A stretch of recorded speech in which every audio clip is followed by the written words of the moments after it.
fornecedores, toda a população que quisesse participar, os pensadores. E o que ela diz? Que uma cidade inteligente é uma cidade comprometida com o desenvolvimento humano, com a transformação digital sustentável, que olhe todos os aspectos, o aspecto humano, social, ambiental, ela precisa ser inclusiva, ela precisa trabalhar em rede, ela tem que trazer o conceito do letramento digital, ela tem que ser segura, resiliente, ambientalmente responsável, e ela precisa ser para as pessoas. E todos esses dados precisam ser coletados para melhorar a qualidade de vida das pessoas. Quem são os atores desta cidade? Somos todos nós. O poder público federal, o poder público municipal, estadual, a academia, a indústria, o setor privado, e ela tem algumas características. A primeira característica é que ela é sustentável. Sustentável no sentido da palavra. Ela precisa garantir que as futuras gerações terão todos os insumos necessários para viverem. Ela precisa ser inclusiva, ela precisa ser transparente, então ela tem que ter canais diretos para a população acompanhar as finanças, os dados de tudo que acontece nessa cidade. Ela precisa gerar riqueza, então ela tem que ter a oferta de empregos decentes, não só empregos e também não apenas de ajudas governamentais. E ela é feita para os cidadãos, utilizando a tecnologia para melhorar a qualidade de vida das pessoas. E ela precisa ser solidária.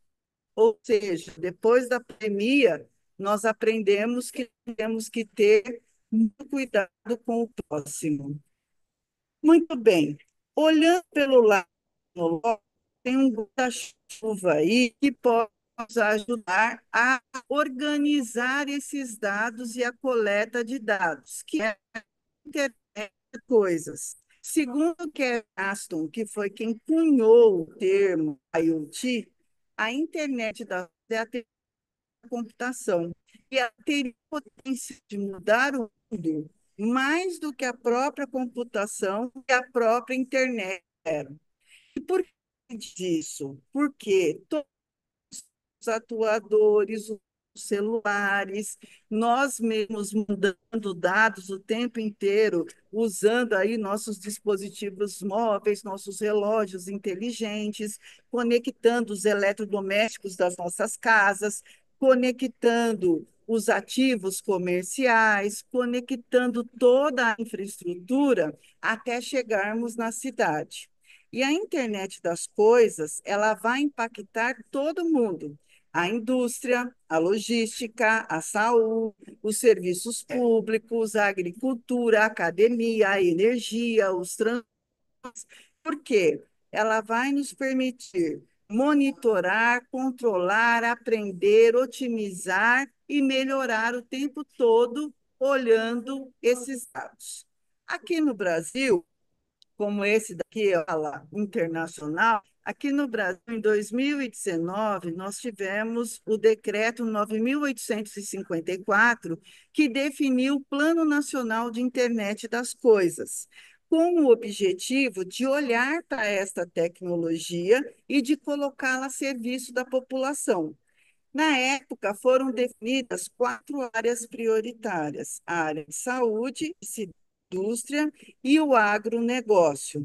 E o objetivo era promover a melhoria da qualidade de vida das pessoas, fortalecer as cadeias produtivas nacionais e aumentar a nossa competitividade.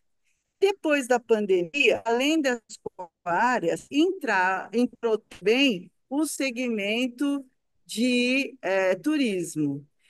Mas aqui tem um resumo de tudo isso para chegar numa cidade inteligente. Nós vamos ter ali os inteligente não, digital. Os sensores que vão capturar os dados, nós vamos analisar esses dados, vamos trazer os insights, vamos fazer as recomendações vamos fazer as mudanças e isso entra num círculo virtuoso para que a gente busque a melhoria contínua.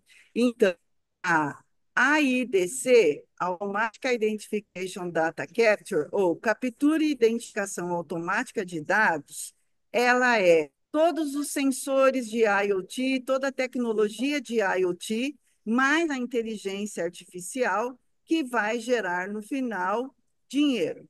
Só que para isto eu vou precisar de uma integração inteligente. E essa integração inteligente vai precisar também de ter padrões internacionais de conectividade e de interoperabilidade.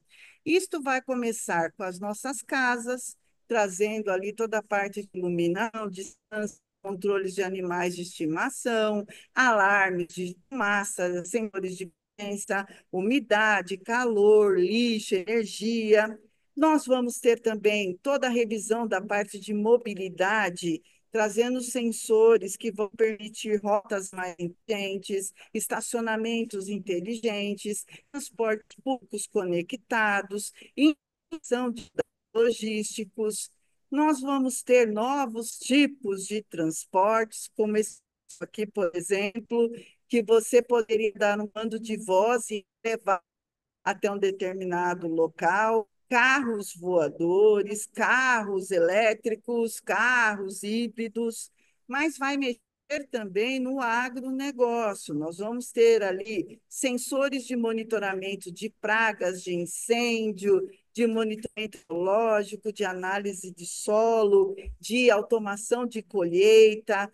Vamos mexer na parte de indústria, com toda a gestão eficaz de estoque, monitoramento de parte de consumo de água, de energia, de ressuprimento automático, manutenção automática da cadeia de suprimentos, entrando no que nós chamamos da indústria 4.0, que é digital, a mistura do físico e do digital. Então, o conceito aí dos gêmeos digitais, trazendo o que nós estamos vendo, a máquina funcionando e o mundo virtual replicando isto.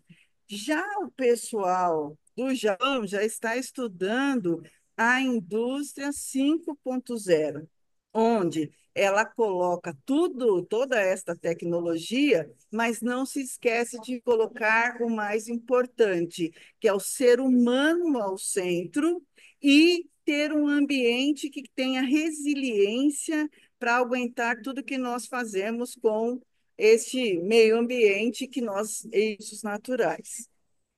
Isso vai mexer no padrão de saúde. Então, nós vamos ter ali monitoramento inteligente de equipamentos, nós vamos ter sensores que podem ser engolidos agora, nós vamos ter os sensores que podem ser vestíveis, nós vamos ter toda a parte de medicamentos, de exame, de presença.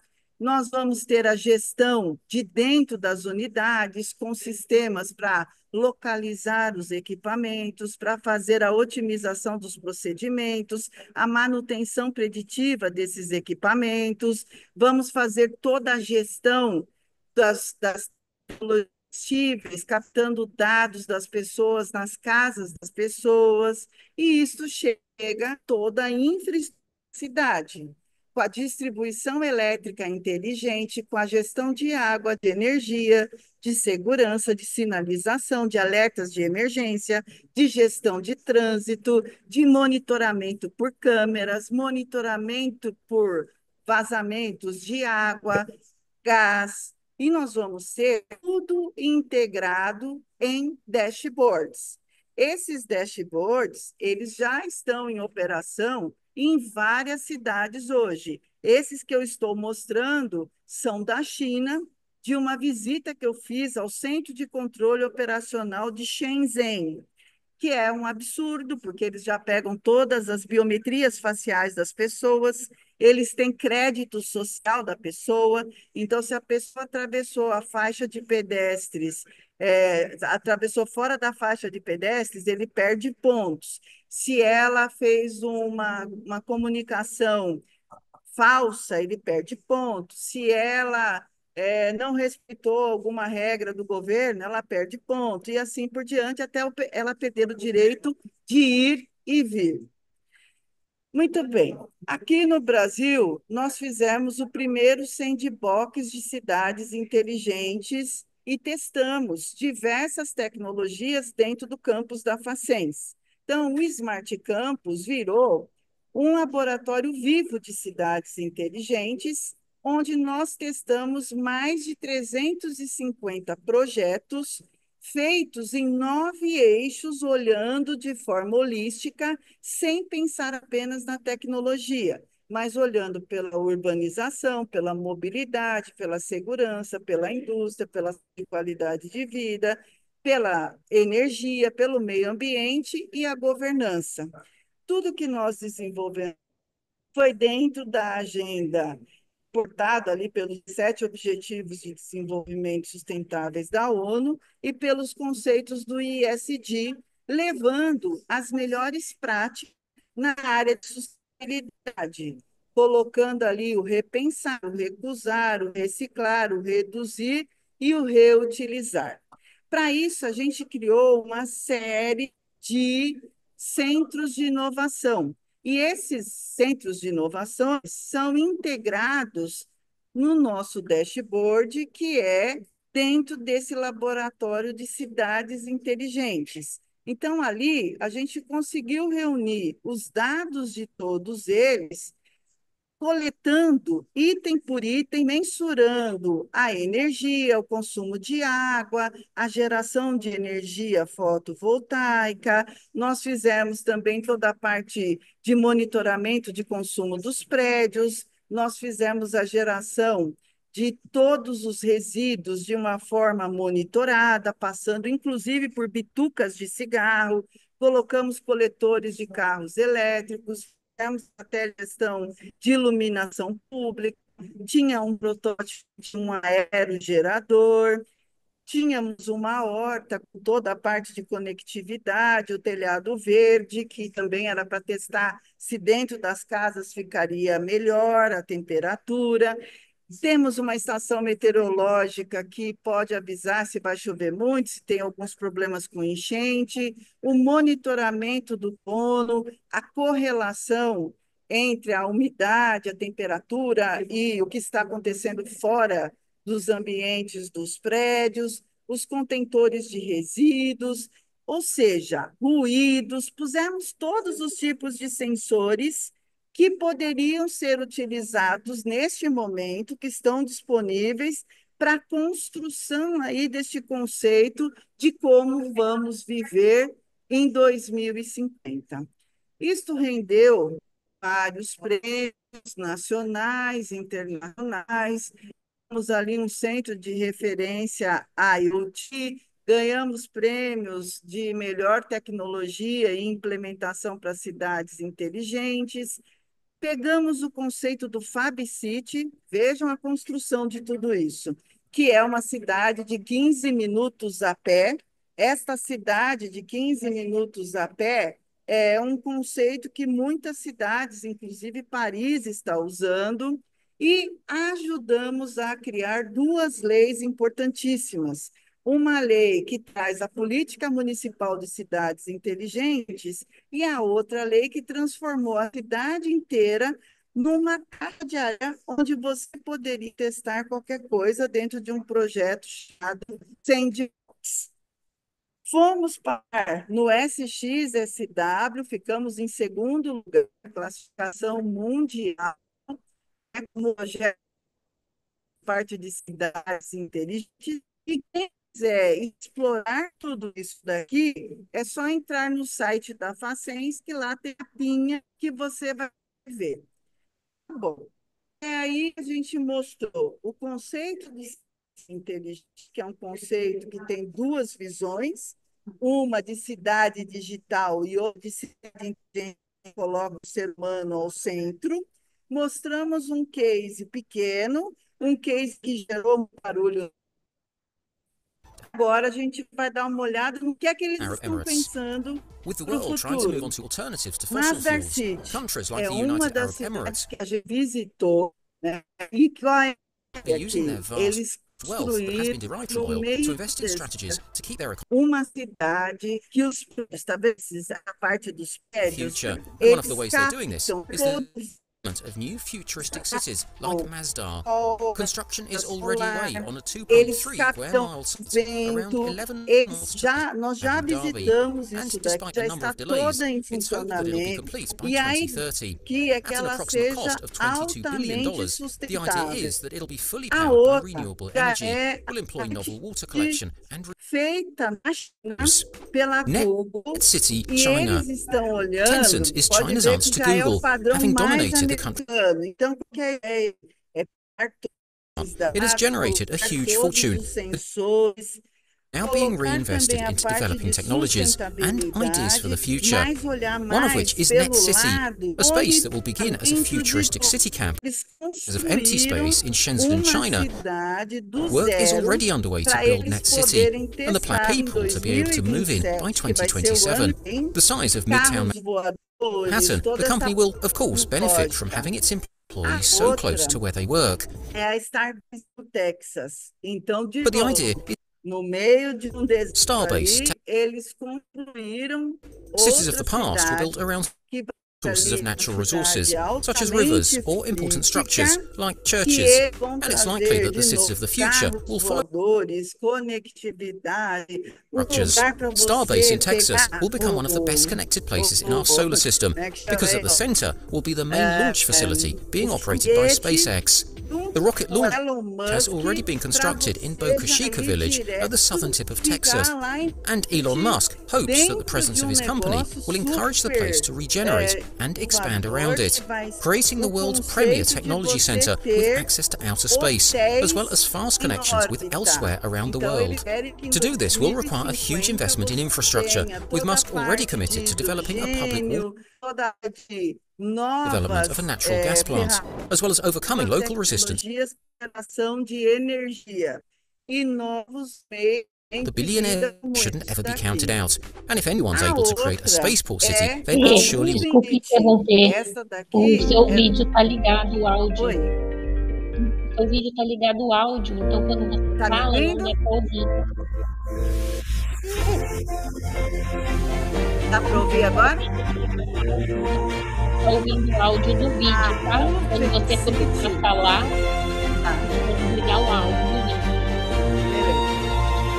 A City já é um conceito, já é um conceito diferente, né? Isso foi feito no Japão.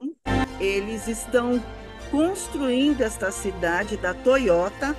Esta cidade da Toyota, o objetivo é que as pessoas no ambiente sustentável, ecologicamente correto, que você tenha o cidadão ao centro.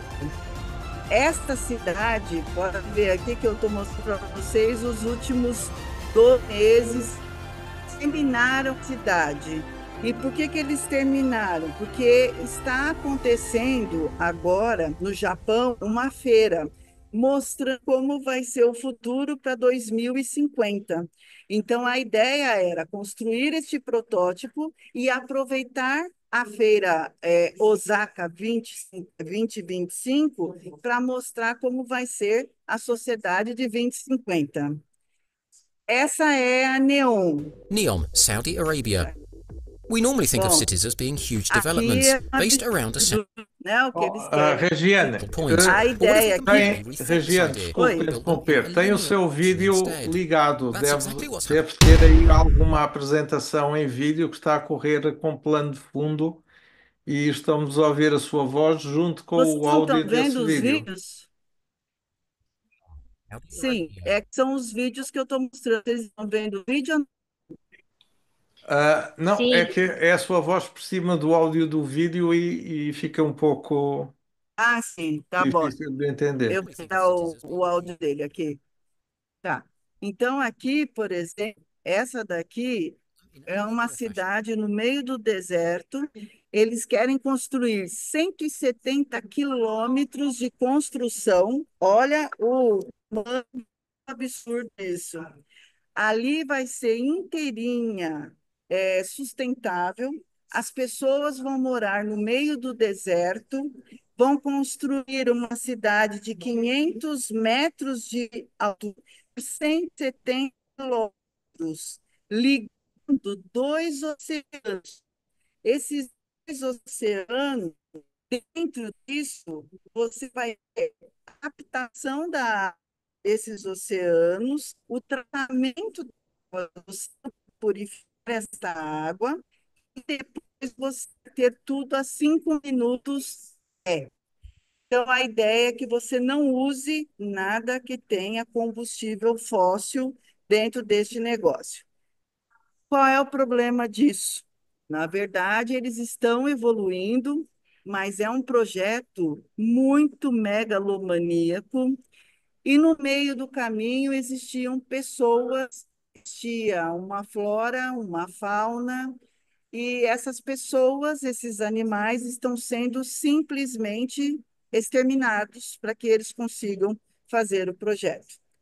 E tem todo um desgaste na Arábia Saudita, pensando, ao invés de fazerem esses 170, fazerem um negócio menor, mas que tenha todo este conceito aí. Eu tive a oportunidade de visitar a maquete do Neon. É realmente um negócio impressionante. Eles contrataram os melhores arquitetos do mundo e cada arquiteto desenhou um pedaço desta cidade do futuro.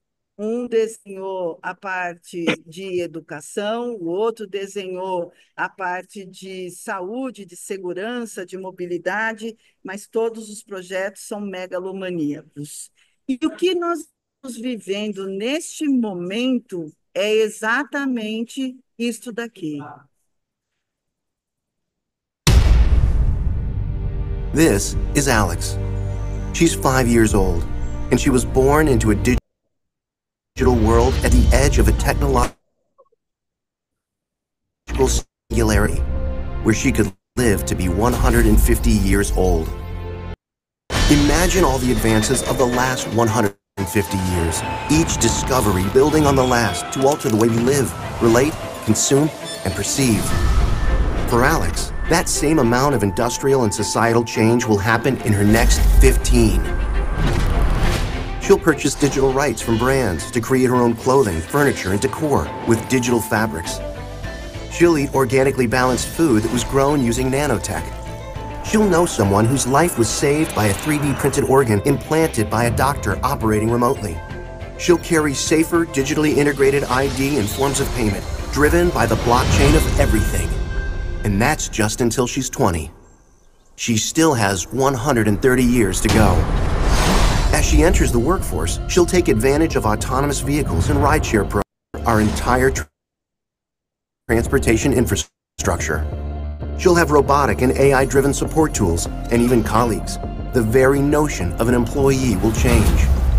All these advancements will open us up to a new world of imagined possibilities. What role will your enterprise play in creating this world? Her world. You'll need to embrace it as a freely moving digital enterprise, shedding your technical debt. The pace of change will continue to accelerate. Enterprises will have to adapt faster, all to serve the wants and needs of a 5-year-old. Her future and your future are linked. And leading that future will be your digital enterprise. It's time to reimagine your business model, your organization, your world. It's time to reimagine everything. Estamos assistindo toda essa construção que está acontecendo é para a gente chegar neste cenário. E esse cenário futuro, ele tem alguns desafios, principalmente desafios éticos, desafios de segurança cibernética, desafios de inclusão, porque muitos vão ficar fora desse jogo, desafios de conceito do que de verdade é a inteligência ou é o controle social integrado como a China tem feito. Então, qual que era o meu convite? Era fazer uma provocação aqui a gente entendesse que o mundo mudou, que o mundo se virtualizou, que ele virou um carocinho de ervilha, que nós temos que começar a enxergar que nós estamos fazendo neste momento, que nós estamos plantando neste momento com tanta tecnologia, tanta inovação. Que inovação? Para ser quem? Que vai usufruir de tudo isso daqui? Quais são as pessoas que vão, de fato, adotar tudo isto e ter as vidas realmente modificando tudo isto? Cada vez mais que eu estudo sobre o futuro, cada vez que eu participo mais sobre coisas de inovação, mais eu me volto para o ser humano. Então, eu queria que todo mundo aqui tivesse a oportunidade de repensar, porque, na verdade, os negócios não tomam as decisões. Quem toma as decisões são as pessoas. Os negócios não vendem produtos. Quem vende produtos são as pessoas. Os negócios não criam. Quem cria esses relacionamentos são as pessoas. Fica aí a mensagem de uma do que diz o seguinte: é feito de três moléculas: o oxigênio, o hidrogênio e o carbono. Onde está a doçura desse açúcar? Exatamente em coisas que não têm nada a ver umas com as outras, mas quando você as mistura, torna o açúcar doce. Assim os negócios, assim é a academia, assim são as cidades. Precisamos ter pessoas melhores do que nós 1000 vezes. Precisamos rever todos os processos e entender o que é que nós vamos fazer com toda esta tecnologia em benefício da humanidade. Porque, resumindo, a tecnologia é meio, tecnologia não é um fim em si mesma. A tecnologia, lá no futuro e no presente, vai ter que ser transparente, vai ter que trazer energia, vai ter que encantar, vai ter que divertir, tornar a vida das pessoas melhores. Porque se não for para isto, este mundo todo que nós estamos construindo não terá o menor. Então, em 2050, quero que nós estejamos mais humanos, mais éticos, moralmente mais fortes do que estamos em 2025. Muito obrigada, Pedro, pela oportunidade de compartilhar um pouquinho as ideias. E eu queria abrir aí para as perguntas, para os debates, porque é aí que a gente vai estudar. Será que a gente está realmente criando cidades onde só a tecnologia vai resolver os nossos problemas? Será que nós não estamos causando um buraco no meio do caminho com tanta tecnologia que vai ter aí uma divisão ainda maior entre as pessoas? A saúde, será que não está ficando cada vez mais distinta para o pobre e para o rico? Então, no meu ponto de vista, nós aqui temos que discutir como é que nós tornamos tudo isso inclusivo, como é que nós tornamos tudo isso acessível para os que mais precisam. Excelente, Regiane. Uma excelente overview do que são as cidades inteligentes, os desafios das próximas etapas, etc. Mas você já me conhece, eu gosto de ser um pouco disruptivo e gostava de ouvir a sua opinião exatamente sobre esta ideia que nós temos do futuro não imediato, mas do futuro profundo, daquilo que é realmente disruptivo. O conceito, como você disse e muito bem, das cidades inteligentes nasce exatamente um conceito criado pelo governo japonês em 2017, chamada Sociedade 5.0, que era uma resposta aos excessos de automação, à marginalização das pessoas por via da automação criada pela Indústria 4.0 de 2013. Mas a minha grande preocupação é exatamente sobre o que tem de absolutamente disruptivo dos próximos tempos. Nós estamos, você falou aí muito bem da necessidade de uma certa inclusão digital, mas nós já estamos a dar os primeiros passos da supremacia quântica, não é? E a supremacia quântica leva-nos para um universo assim estratosférico em relação ao digital, não é? Basta dizer que o chip quântico criado pela Google o ano passado é capaz de calcular em 5 minutos aquilo que um supercomputador atual demoraria 10 septilhões de anos a calcular. Portanto, isso leva-nos a uma velocidade de transformação absolutamente inimaginável nos dias de hoje. Por outro lado, porquê esta questão das Smart Cities em 2050? Porque, segundo o Fórum Económico Mundial, em 2050, 70% da população vai viver em Smart Cities, não é? Da população mundial. O que quer dizer que praticamente os 8 bilhões, na altura devem ser bastante mais do que 8 bilhões, mas se fosse atualmente seriam os 8, 70% de 8 bilhões de habitantes viviam em smart cities. Isso cria uma novos desafios em relação à escala, porque neste momento nós estamos a falar de smart cities, digamos assim, relativamente pequenas em relação àquilo que será o universo mundial das smart cities em 2050, mas que tem a ver exatamente com essa massificação, que tem a ver com, por exemplo, questões da discriminação algorítmica, não é? Portanto, em que eventualmente essas cidades inteligentes vão criar alguns vícios de marginalização de grupos minoritários, etc. Mesmo a própria utilização de dados sem autorização das pessoas pode levar a um certo uso abusivo dessa informação, não é?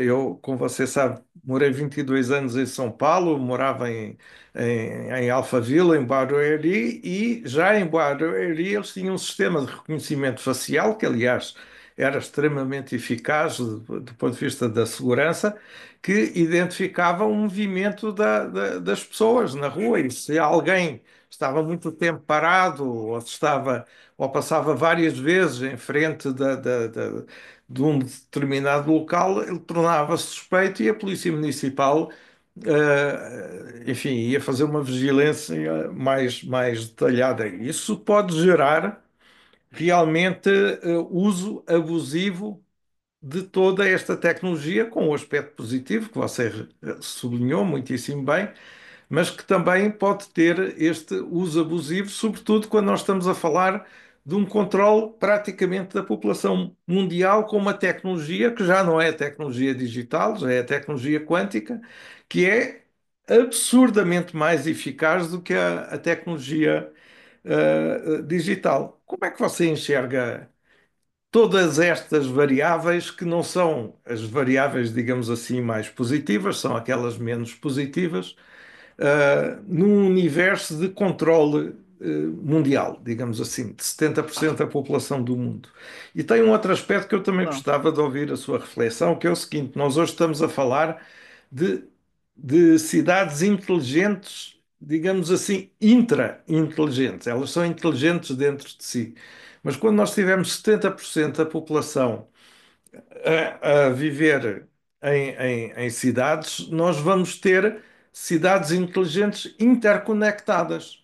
Então, os sistemas de inteligência já não são internos para o tráfego interno, para os sistemas de saúde interno, mas entre as próprias cidades.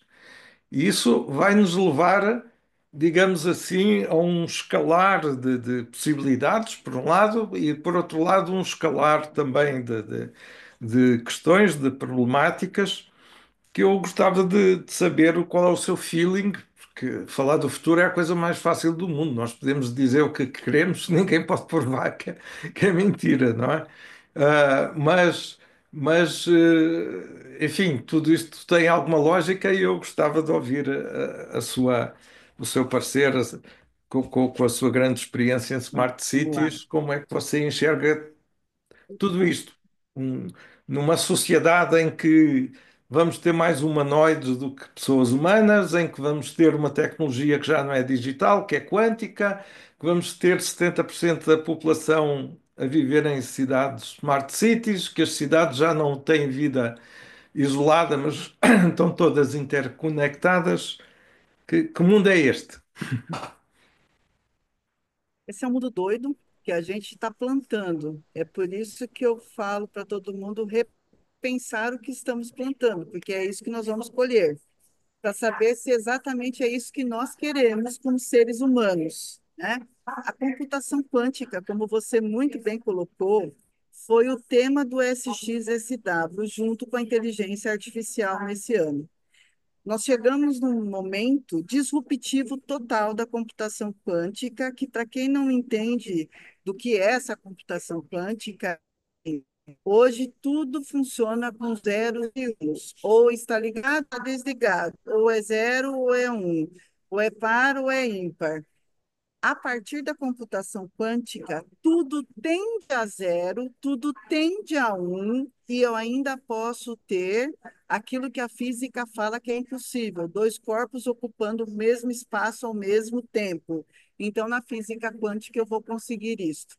O que significa dizer que toda a criptografia que existe hoje vai ser quebrada em frações de segundos. Todo sistema financeiro pode ser invadido e destruído em frações de segundos.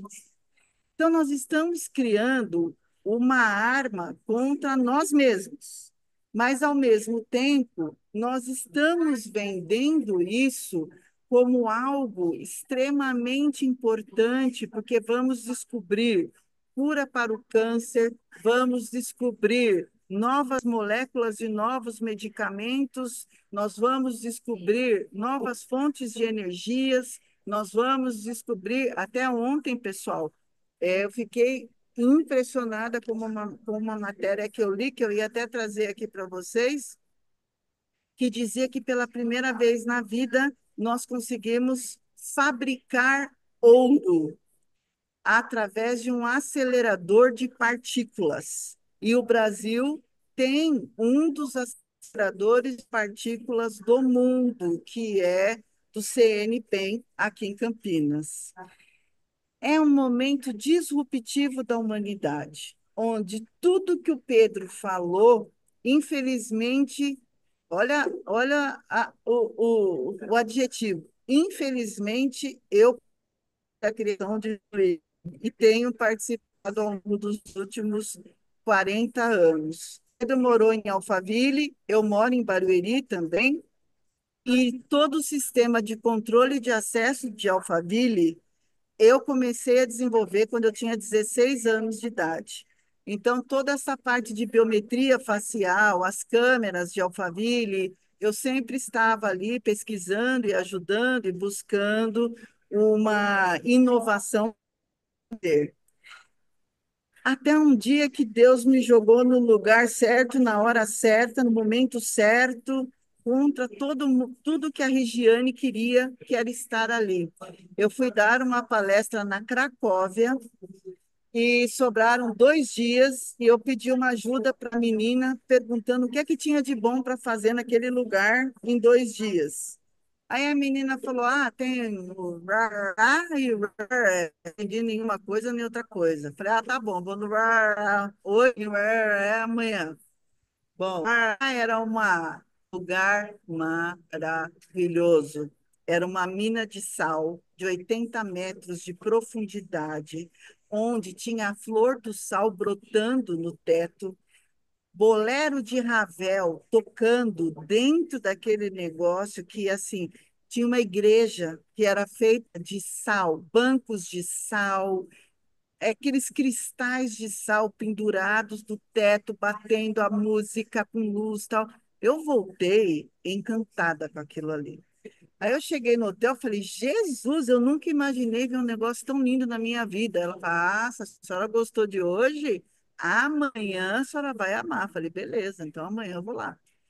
Fui. Anda, anda, anda, anda, anda, para no meio do nada, o cara bota o bebê e fico bebendo tudo que tinha lá atrás. Aí eu olhei e falei assim, nossa, tá sem graça a gente passeando e ele colocando um negócio desse aí de campo de concentração. A anta foi parar lá no campo de concentração, onde foi filmado o menino do pijama listrado. Deus é tão perfeito que me mandou ver na prática o que é que a tecnologia pode fazer com o ser humano. E aí, gente, por que que era o menino de pijama listrado? Que nem isso daqui.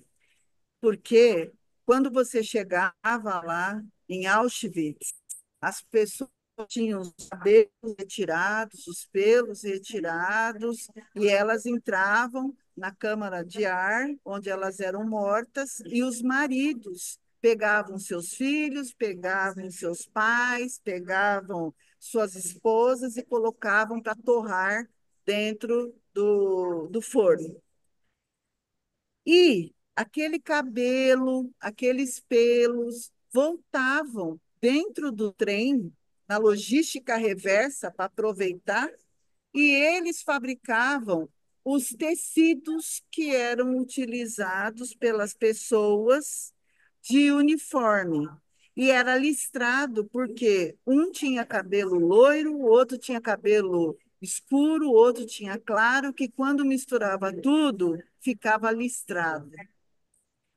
Aquilo me fez repensar o que eu estava fazendo com a minha vida, porque ali eu vi o papel da tecnologia para logística reversa, para pesquisa com gêmeos idênticos que eram abertos e os órgãos eram retirados para verificar se ambos eram iguais, tudo com tecnologia de ponta, utilizando já até conceito de transmissão de dados, de análise de dados, de manipulação de dados. Passado todo esse tempo da guerra, onde estamos nós, seres humanos, que não aprendemos nada com isto? Nós estamos num momento disruptivo, falando de inteligência artificial, falando de robôs que pensam, de robôs agora que vão começar a sentir, da nanotecnologia que você vai engolir um robô que, olha, eu vi no SXSW um médico brasileiro que está estudando a construção de cérebros que são cérebros artificiais com células humanas neurológicas alimentando inteligência artificial para que, junto com a computação quântica, ele consiga gerar novos seres que não são nem humanos, nem robóticos, nem nada. Maravilhoso. Ah, isso tudo em nome da cura do autismo, porque ele tem um filho autista. E eu tenho um sobrinho filho autista também. Então, eu adoraria que o Enzo fosse curado. Em resumo, o que estão fazendo conosco é uma coisa assustadora. Chegou meu chefe, um dos meus chefes aqui. É nos fazendo acreditar que estamos criando um mundo maravilhoso, com computação quântica, com robótica, onde as pessoas terão mais tempo de vida para fazerem aquilo que elas gostem e não trabalhos repetitivos. E aí a gente já vê em 2025 uma IA generativa que já está ultrapassando a parte de criação, porque ela está conseguindo consumir tudo que nós criamos e, a partir das nossas criações, criar novas coisas. E a gente vê a China fazendo crédito social, utilizando toda essa tecnologia de biometria facial, do WeChat. O WeChat, para quem não conhece, é o único aplicativo da China que é autorizado.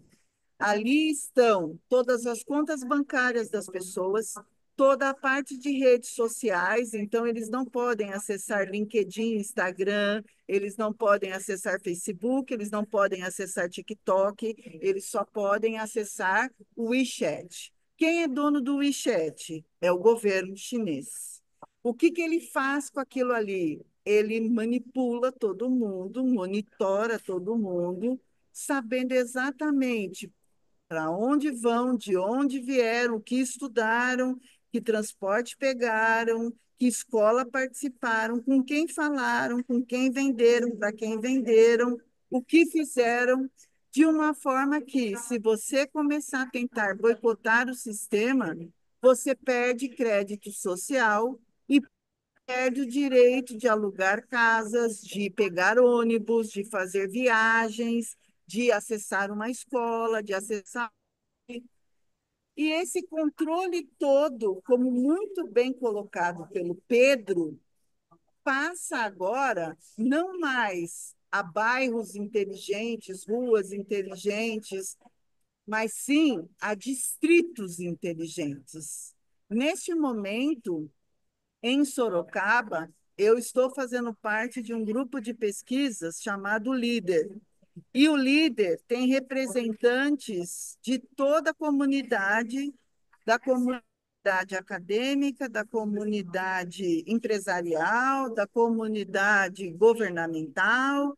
E qual é o objetivo? É transformar a região metropolitana de Sorocaba, composta por 47 municípios, em uma área, em um distrito inteligente, onde os dados da polícia sejam trocados. Então, se uma pessoa roubou um carro em Sorocaba e vai entrar em Votorantim, a mesma câmera que ela passou de Sorocaba para Votorantim, eu já leio. Se ela pegou a Castelo Branco e está indo para Itu, Itu já vai ler também que teve problema ali. E isso tudo é muito do que o Pedro falou, desta junção, porque 80 a 90% das pessoas vão morar nas grandes cidades, nas metrópoles. Então, nós vamos ter um adensamento de pessoas, muitas integrando ali o mesmo espaço físico, disputando tudo. E aí vem os conceitos da cidade de 15 minutos a pé, para tentar resolver um pouco isso. Então, esta cidade de 15 minutos a pé pressupõe que você terá todos os serviços que você necessite em até 15 minutos de distância de bicicleta ou pé. Escola, saúde, você vai ter toda a parte de compra, de vendas, de business, de socialização, de esportes, de lazer, de cultura. E aí vem os críticos já dizendo: ah, então eu vou pegar aquelas pessoas que moram em Heliópolis e vou confiná-las em Heliópolis. Elas não vão poder enxergar que tem que tem uma visão de Alphaville, que fica a 30 quilômetros dali, que é um outro estilo de vida, que é um outro tipo de consumo, que é um outro tipo de aspiração. Então, é um momento, gente, altamente disruptivo, que não é problema de tecnologia. Nós conseguimos chegar ao chip quântico, nós conseguimos chegar à nanobótica, que, junto com a tecnologia de saúde, vai permitir que nós vivamos mais de 150 anos. O que é que a gente vai fazer com todo esse povo aqui na Terra? Como é que essas pessoas vão viver se a maioria dos trabalhos serão substituídos por inteligências artificiais, humanoides e robôs? Como é que essas pessoas terão felicidade? O que é ser feliz nesse novo mundo? Quais serão as aspirações humanas dessas pessoas? Então, Pedro, no meu ponto de vista, não é mais um problema tecnológico, não é mais um problema de inovação, é mais um problema de caráter, é mais um problema ético, é mais um problema de onde queremos chegar e para que queremos tudo isso neste momento. Excelente, Regiane. Eu partilho em género, número e grau tudo que você falou. Essa é, digamos, é o dilema que nós hoje temos que vivenciar. Mas já agora, só para concluir esse tema, eu gostava também de ouvir a sua posição. É como é que nós, de alguma forma, podemos humanizar este futuro e este progresso?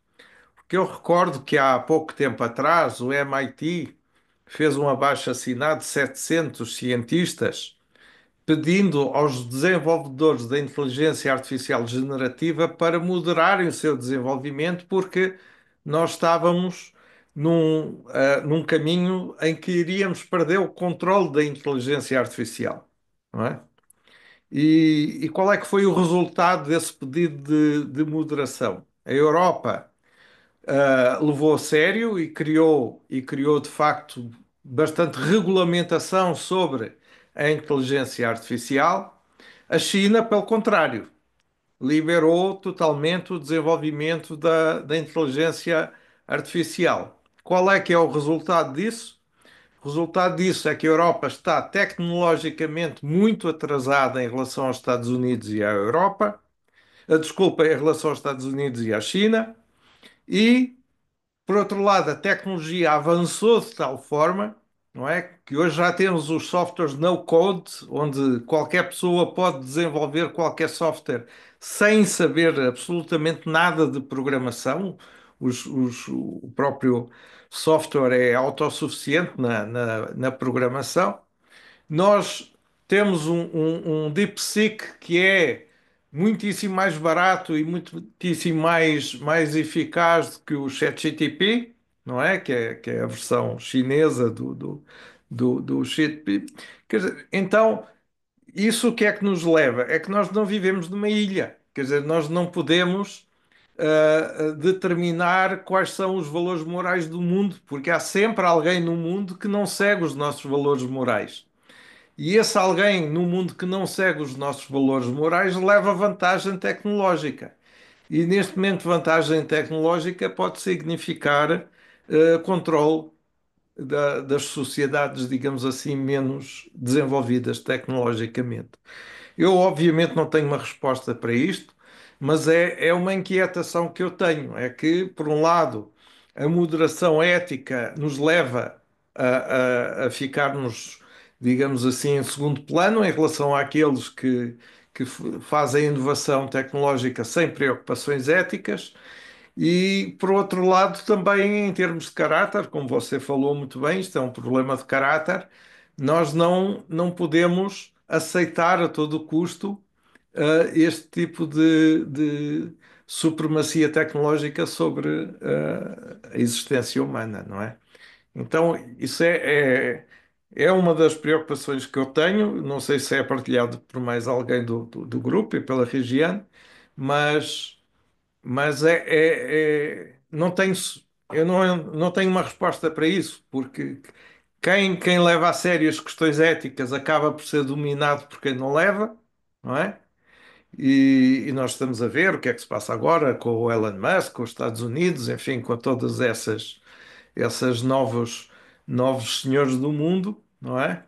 E você, vejam, os senhores do mundo hoje são os donos das empresas de tecnologia e são precisamente aqueles que não têm preocupações éticas, não é? E é um desespero, né? Porque você vê um presidente do Brasil indo falar com Rússia e China, né? Se colocando o Brasil ali como submisso total, como um celeiro do mundo. Então é assustador. E você está coberto de razão quando você diz que a gente. Eu vou te dar um exemplo na pele. A Regianinha aqui tem uma empresa de sistemas, é a VIP Systems, que tem 30 anos. Eu inventei a primeira loja inteligente da América Latina, eu trouxe toda a inovação, criei toda a tecnologia, tal. Não consegui vender em 2011 porque eu não tinha uma coisinha só, um IF. Se não quer imprimir o cupom fiscal, Lupe em DIF, era só isso, né?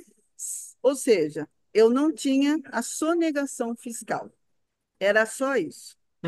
Resultado da ópera: todos os meus concorrentes, todos, que sonegavam, estão aqui embaixo agora, na feira, eu estou na APAS, né, uma feira gigantesca. Todos eles estão aqui com estandes monumentais, vendendo para todo varejista até hoje, há 30 anos isso, e eu estou lá capengando com uma empresa pequena, me arrastando, só porque eu optei por não ter sonegação fiscal. Então, é uma questão de princípios. Ou você está dentro ou você está fora. E se você está fora do jogo. É o que acontece. Você fica fora do jogo mesmo, você fica à margem, né? E aí é que eu falo que a gente precisa repensar a sociedade. Que sociedade que a gente quer? Olhem bem a China, o que aconteceu nos últimos 30 anos. Não é tão velho assim. Há 30 anos atrás, quem era a China na fila do pão? A China era, no máximo, considerada um país que copiava mal, né? Que ela não tinha qualidade, que ela não tinha respeito por ninguém, pegava as coisas e tal. Olha a ideia do negócio. Se coloca como a fábrica do mundo, barateia os custos, melhora a sua linha de produção, manda as melhores cabeças para fora da China para entender cultura americana, europeia, para entender e estudar nas melhores escolas mundiais, faz todo mundo voltar para lá, que não é igual aqui no Brasil, que você vai, estuda e fica fora, né? Faz voltar para o país, devolver aquilo em tecnologia nacional. Eu fui à China, ninguém me contou. É assustador. Em cada poste tem no mínimo umas 10 câmeras. Você é monitorado 24 horas por dia, 7 dias por semana. Você não consegue ver naquilo ali, falar que é um país de terceiro mundo. Você se afasta um pouquinho de Shenzhen, você vê quem era Shenzhen há 20 anos atrás, quem é Shenzhen hoje. E eu fui visitar as empresas de tecnologia desenvolvendo inteligência artificial. O nível da inteligência artificial deles é assustadoramente assustador em comparação com a americana. Entendeu? O americano está anos-luz atrás da China, achando que está competitivo ainda. Sorry, já foi. Enquanto eles estão lá falando de computação quântica, os chineses têm cidades escondidas quânticas já. E outra, eles não quiseram parar com a parte de arsenal bélico, com essa parte toda de urânio, de enriquecimento de urânio e tudo isso, com bombas atômicas personalizadas agora, a ponto de ter os drones que acha a biometria facial da pessoa e dá um tiro no meio da testa, mesmo sentado dentro do sofá da casa do cara ali, escondidinho. Esse é o novo mundo, esse é o novo cenário. Eu vou dizer para vocês que não é o mundo que eu gostaria de ter netos e bisnetos, né? Na minha vida de tecnologia na veia, desde os 14 anos eu trabalho com tecnologia, mas eu comecei a estudar com 10 anos a tecnologia, eu vejo que nós passamos do limite neste momento em criar este mundo que a gente está desenhando. E essa criação vai chegar a ponto da genética. A genética já está sendo escolhido até quem tem direito de nascer, quem não tem direito de nascer, porque o gene não é muito bom. Então, eles estão colocando já inteligência artificial para selecionar os espermatozoides que poderão ser manipulados para agregar mais inteligência nesses novos seres. Estamos brincando de Deus. E toda vez que a gente brincou de Deus, deu ruim. Esse é o ponto em que estamos hoje. Regiane, este tema é extremamente interessante. Isto levava-nos pelo menos a mais 2 ou 3 vezes o nosso tempo. Eu não sei se há dos que estão presentes se querem fazer alguma pergunta à Regiane ou algum comentário, por favor, estejam à vontade. Se não, dávamos por encerrada, esta nossa sessão e espero que a Regiane aceite outros convites, porque as reflexões que trouxe são da maior importância. Professora, mais uma vez, muito obrigada. Eu Adriana, acho que são aprendizados assim que eu levo para a vida e eu uso o DeepSeek, Pedro. Uhum. Eu estou aprendendo a usá-lo. Tenho conversado com ele, até para entender melhor como é que funciona a inteligência generativa, né? Vai fazer parte do nosso mundo, já faz. Mas, professora, eu observo o seguinte: uma das coisas que a gente tem que desenvolver fortemente no ser humano, eu acredito que você concorde com isso, é o senso crítico. Porque, por exemplo, eu estou usando a inteligência generativa para aprender coisas diferenciadas que eu não conseguiria lendo 10 livros de uma vez. Mas, tecnicamente, o meu senso crítico está me ajudando a filtrar isso. Então, eu entendo que esse é um princípio que precisa ir, principalmente nas escolas, na família, em vários sensos. Esse senso crítico de você olhar e entender, falar, tá, para que que eu vou usar isso aqui, efetivamente? Porque vai ter de tudo, né? Mas, tecnicamente, qual a sua visão com relação a esse ponto? Porque eu entendo que é muito forte essa questão de você colocar mais senso crítico no seu entorno, porque vai ficar muito distante uma coisa da outra, né? Haverão as pessoas com sim, tecnologia absoluta, completa na mão, e outras completamente à parte disso, mais do que já estão, não é? exatamente, Ana. E o maior problema, você tem senso crítico porque a sua educação e a sua formação te permitiram chegar até aqui com esse senso crítico. Olha o que estamos ensinando nas escolas. A minha sobrinha vai fazer 8 anos, ela não está alfabetizada ainda. E aí, assim, mas tia, mudou agora, minha sobrinha neta. A minha sobrinha é pedagoga e fala, mas tia, mudou agora. E qual o problema dela ter 8 anos e não estar alfabetizada, né? Então, assim, se não dão valor a essa educação básica, se não ensinam as crianças a pensarem, a filtrarem, a ter esse senso crítico, elas vão ser manipuladas em gênero, número e grau, em tudo, entendeu? Esse é meu medo, né? As pessoas não querem pensar mais, as pessoas estão numa zona de conforto. Ontem eu vi mais uma inteligência artificial do Google.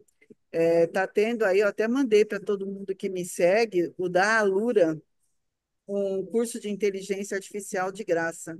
E ontem eles mostraram os Gemini e uma ferramenta. Jesus!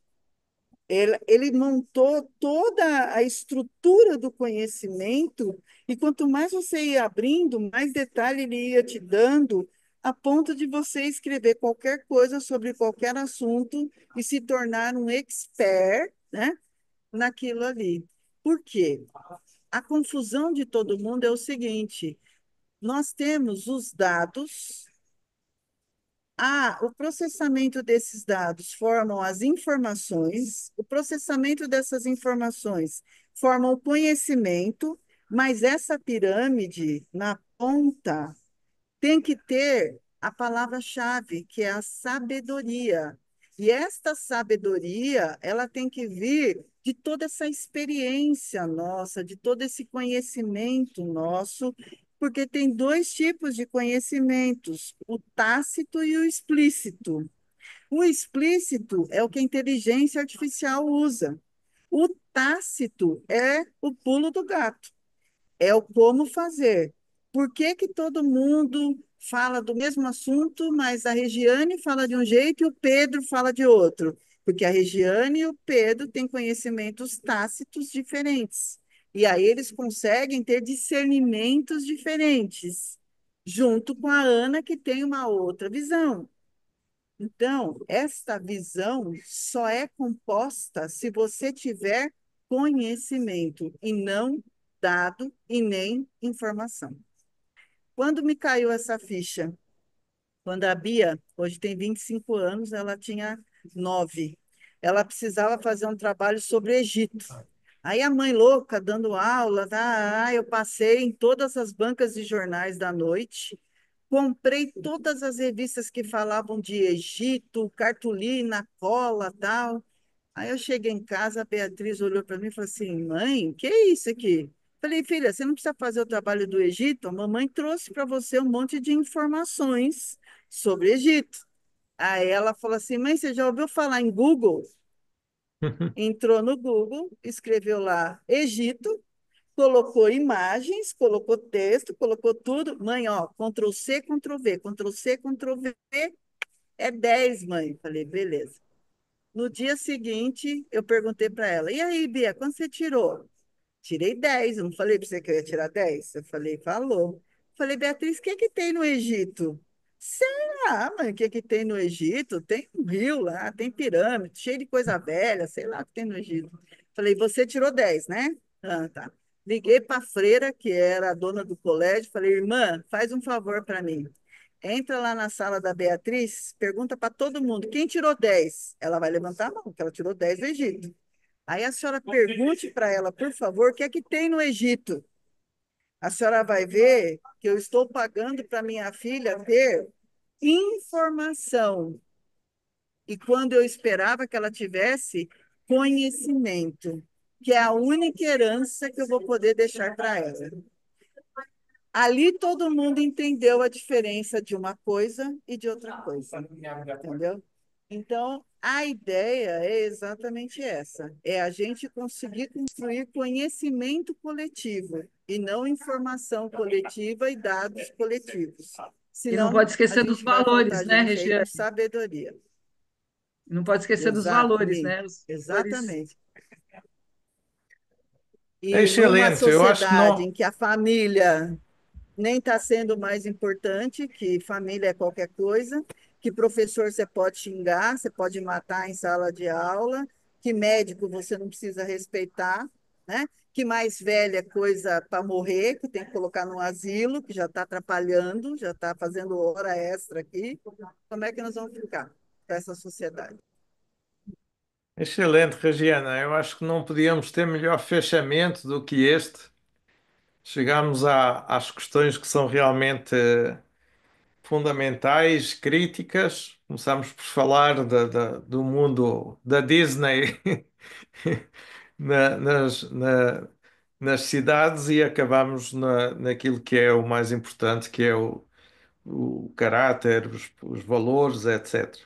Eu só, se me permitem, só acrescentava o seguinte: hoje, para nós podermos valer os nossos valores, podermos valer do nosso caráter, não podemos abrir mão da tecnologia de ponta, porque senão somos facilmente superados por aqueles que dominam a tecnologia e não têm esses valores. Então, a arte da guerra do Sun Tzu continua a ser uma excelente estratégia que, para fazer a paz, às vezes temos que encarar a guerra. E neste caso é a guerra tecnológica, é o domínio da tecnologia para não nos deixarmos ser dominados por esses que dominam essas ferramentas sem os mesmos valores e os mesmos princípios. Regiane, não tenho palavras para agradecer a sua disponibilidade. É sempre um enorme prazer estar com você, ouvir as suas colocações eu acredito que isso seja partilhado por todos nós que estivemos hoje aqui. Eu que agradeço. Obrigada a todos aí pela presença, pela paciência e vamos continuar plantando, né? Está todo mundo aqui na mesma faixa etária, então nós estamos fritos, nós vamos ter que deixar algum legado para essa molecada aí que vem vindo. É isso mesmo. Obrigado, hein? Muito Obrigada, até a obrigado. próxima. Tchau. Obrigado. Obrigada aí, todo mundo.